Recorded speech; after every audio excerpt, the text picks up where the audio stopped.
The other high-profile defendant in this is Lori Loughlin and her husband here, and she didn't spend $15,000. They spent roughly a little under $500,000, right? I think that's right. If she's convicted, I don't think I'm giving her any state secrets by saying we would probably ask for a higher sentence for her than we did for Felicity Huffman.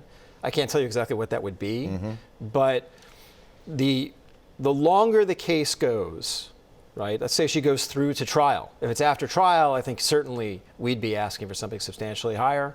If she resolved her case short of trial, something a little lower than that. Ms. Huffman was probably the least culpable of the defendants who we've charged in that case.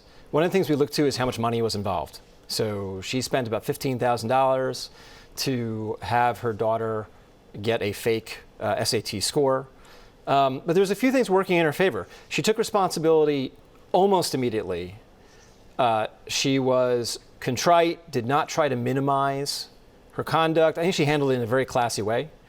And so at the end of the day, we thought the 1 month was proportional. I think the 2 weeks that she actually got was also reasonable. What I value in the Felicity Huffman sentence is that I think it sent a clear message to other parents involved that there really is a good chance that if you're convicted of the offense, you're going to go to prison for some period of time. Now, you obviously are charging a number of people, but do you think it is widespread and this is like many, many schools and this happens a lot?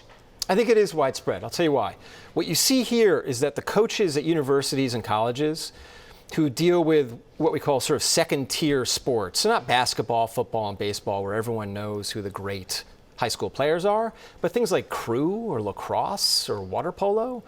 What you have here is coaches in those sports who are given some slots to play with, but there's no real oversight of what they're doing with those slots. And so the temptation grows to sell them, basically. And so you have coaches taking bribes to give these slots to kids who are not really athletes in those sports.